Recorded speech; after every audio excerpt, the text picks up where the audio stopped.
On to the next point, and this is about equality between humans and animals. Surely, you might argue, it's ridiculous to try to draw such an equality between humans and animals. I appreciate your self-awareness. There are quite easily detectable differences, both physically and cognitively, between them. And spiritually, and morally. So let's take a look at this claim. Firstly, it pays to remember that we are animals, not a distinct form of being. But it's really peculiar that you can acknowledge that we are indeed animals, and then use that as a frame of reference to argue why we shouldn't eat other animals, despite the fact that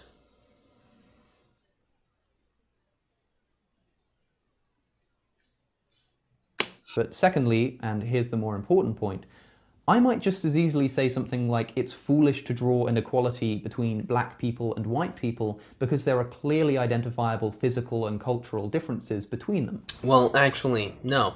The reason why that would be foolish is because, as I said earlier, the differences between races of people are mostly phenotypical and their adaptations to a particular environment.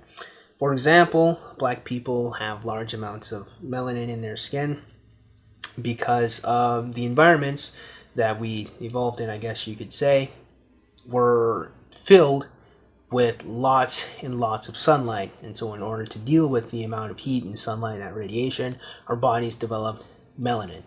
Whereas primarily for European or white people, the reason why they don't have a lot of melanin is because the environments that they were in did not have the amount of sunlight, and thus their body physiologically didn't need to adapt or produce the melanin in order to, keep them heated. A lot of European white people actually seem to have grown up in more colder environments, and so their adaptation works, or their phenotypical adaptations work primarily in that type of environment.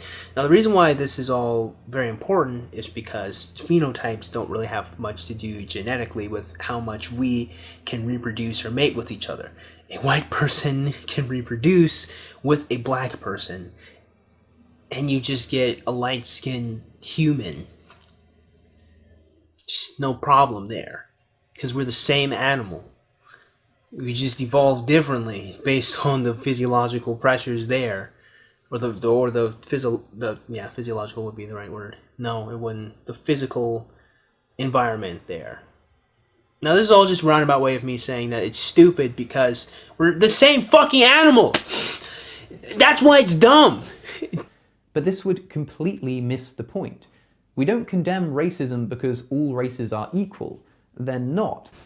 You do know that that is a very definitionally racist thing to say, correct? Now, I'm not going to be that guy and highlight this to make it say that you're racist. I'm just saying that that is about as racist as you can get in terms of the definition of the word. I just want you to be wary of that so you never say that shit again. They look different, they have different proportions, skin colors and eye shapes, and different cultures and different histories, different religions, different biology, and some data even suggests different IQ averages. But the whole point of racial justice is not to deny these differences, but to point out that these differences are completely irrelevant to determining whether or not someone deserves life and freedom. Oh, but your stage in the development of a woman's womb, then we can decide arbitrarily whether or not you should have a right to life. I'm just saying. It's not about saying that there are no differences between us, but that despite our differences, we all have an equal moral worth. Yeah, but what does that mean though? You still haven't given me a definition. The same applies to differences in gender and social class, and arguably, species. In other words, to answer the claim that it's ridiculous to see animals and humans as equals, you don't have to in order to recognize that they both have moral worth. But you don't even have to think that human beings and non-human animals do have an equal moral worth in order to justify veganism. There are many ways in which we might determine a human being to have more moral worth than a non-human animal. For instance, human beings have an awareness of the future that most animals lack. If we were killing humans for food, it would just cause pandemonium amongst all of us. But this wouldn't happen with, say, chickens, who don't know what's going to happen to them. Thus, my friend, I activate the first of my set trap cards. Argument repeat. When I activate this card, all I have to do is repeat an argument that I made in a previous video, as if I didn't make it in the last video. And that is, it doesn't matter whether or not chickens have a foresight or any animal has a foresight. The thing is, chickens don't have the ability to recognize and reciprocate moral responsibility, whereas humans do. The reason why it would cause pandemonium if you started eating humans is because our social cohesion would break apart, because you couldn't trust anyone because they might be a cannibal trying to eat you or pull you into a false sense of security to, well, eat you. Chickens do not have a moral responsibility to us. Chickens are under no obligation to help humans do anything, and thus vice versa. That's why it would always and forever be wrong to randomly attack and kill a human being for something, but it'll never be wrong to randomly attack a chicken, because at that point, morality and other animals that can't reciprocate or understand it becomes null and void. Now this is a relevant difference in the sense that if we have to have an industry that converts living beings into meat, it makes far more moral sense to do this to chickens than to humans because of this difference.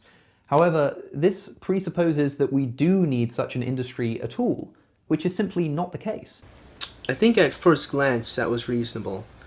Except, my friend, you've activated my second trap card. I activate the trap card! Post hoc musings of the past!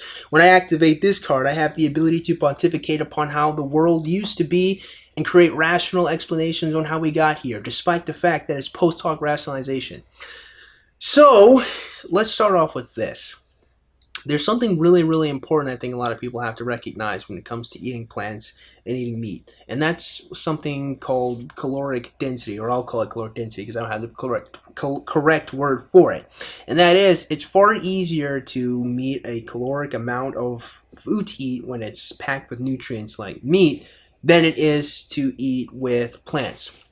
There's actually a really good video I just saw the other day that shows that the volume of plants you have to eat is infinitely less calorie, well I say infinitely, but it's severely less calories than the amount of food you have to eat when you're consuming animal products such as meat, eggs, and even some healthier like fatty stuff like almonds and other nuts and beans. So I think in the past, the reason why humans started to eat meat was because they recognized that there was a huge amount of caloric surplus. They probably didn't think of it this way, but there was a huge amount of caloric density in the meat that they could eat and the amount they could generate from hunting animals versus the amount of return it would take in order to grow some crops or forage some plants.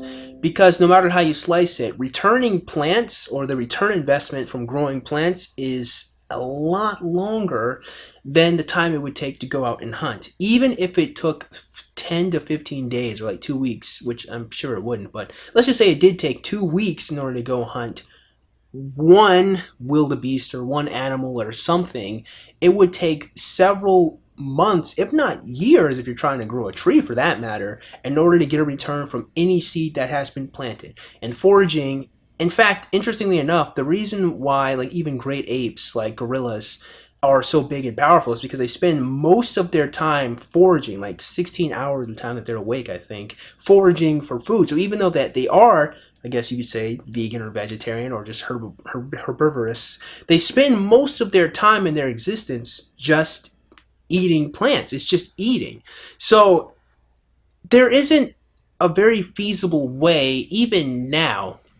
Well, before we get to now, but even just in terms of the past, there wasn't really a lot of feasible ways before agriculture, and even post-agriculture, actually, until we started having an agricultural industry, like in Mesopotamia and all of that, and all the irrigations, and having lots of farm areas or areas dedicated to farming. It just wasn't consistent in order to go pick out seeds and pick out plants and eat those, because you have to eat a higher volume of plants and vegetables in order to equal the same amount of calories that you would get from simply eating meat. And so the reason why I'm sure that there's a combination of the two is because as humans, we could cycle them out. We could cycle the hunters who would take or who would go hunt animals and bring them back, and intersplice them in between the time it would take for us to return our agricultural stuff until we started getting a surplus. And I'm sure if you paid attention in history class, it's the surpluses and environments that really start to bring forth bigger and bigger advancements in society. But without that surplus, it would be really, really difficult to rely solely on plants or agriculture, because it would take months in order to get a return on a lot of those different crops, whereas it would only take probably a few weeks to get a return from someone hunting an animal. So because we have such a huge, and then that's just like in antiquity and prior to like human evolution or like human history and agriculture and all of that. If you start taking into account that even nowadays it is much more expensive to go into a vegan diet, that a lot of people in lower economic status families just simply cannot afford, even if they wanted to go vegan, because of the upkeep and the amount of consistency and consideration it would take in order to invest in a vegan diet as well. So just in terms of practicality, it's really difficult for some people to consciously keep track of the amount of calories that they get from these large, huge meals of plants that they have to constantly consume a lot of, versus the heavier, denser, more compact, you would say, meat-eating meals. For example, I think it's probably a bad example, but like a Popeye's chicken sandwich is like 690 calories, which is a lot of calories, by the way, for any sandwich. But like, let's say I took a bunch of cups of like V8 Splash, like an 8 ounce. Actually, this might even be a better one. Like an 8 ounce glass of V8 Splash is like 70 calories. And then there's like another one that uses less sugar, so that's like 50 calories of 8 ounces. But milk, on the other hand, is about like 150 calories, like 120 to 150 calories. So drinking milk can give you triple the amount as like one glass of V8 Splash could do, or it could give you double the amount of one glass of V8 Splash does. So the calories that you get from eating plants is just not the same amount of calories that you'd get from eating animal products, because of the fats and the proteins and the other nutrients that are in there. So I think the reason why we as human beings started eating meat, and why eating meat was probably even a really good thing for humans, is because we didn't have to spend so much time like with agriculture and foraging for plants. By eating these meats and getting our caloric intake, or our necessary caloric intake from eating that meat, we then had a lot of time to start working on actually making tools, actually improving infrastructure, actually having the time and energy to even work on agriculture, to create an environment where it would even be okay for us to solely survive off of a plant-based diet. Now, this was a long diatribe for a random joke about a trap card, but I do think it's very important to recognize like why eating meat is a very important thing, or why it has been a very important thing, and how strong of a benefit it is in terms of meeting caloric requirements, or the amount of energy that you can get from simply eating meat. The amount of volume of plants you have to eat is just a lot more than the amount of volume of animal products that you have to eat, which is just a fact. You cannot prove me wrong here. With the amount of research I've put in, you know it and I know it. And the amount of cleaner, healthier food is just far more expensive.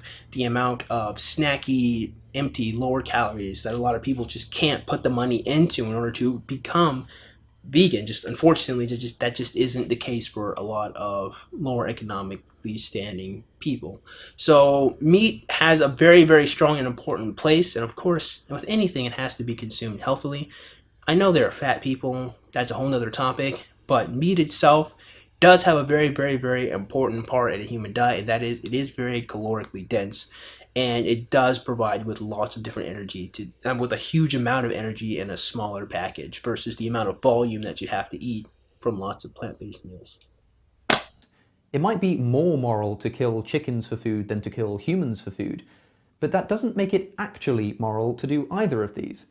It's more moral to just murder someone than to rape and murder them. But neither of these is moral. Yeah, but by like what metric would that be more moral? You do recognize if you rape someone, you could impregnate that woman with a child that nobody wants. And you would either kill that child, or you would bring them with the destiny that is pretty terrible and awful if you don't put them up for adoption and let them get raised by someone else who doesn't tell them where they could have come from. Is it more moral to give someone a life and destiny of being the child of a rapist, or is it more moral to just straight kill them? There's no real way to know that, because we haven't even defined what moral worth is and why something would be better or worse. You just colloquially would just accept that it's better to leave someone alive than it is better to straight kill someone. So even if we do see animals as having less moral worth than humans, this doesn't justify us treating them as though they have no moral worth at all. However, what does justify us is the complete absence of animals' responsibility to us humans. Animals have no responsibility to us at all. A spider has no responsibility to us when they put their cobwebs up there. A pig, even a dog, really. Well, actually, dogs are a little special. Maybe I'll talk about dogs some other time.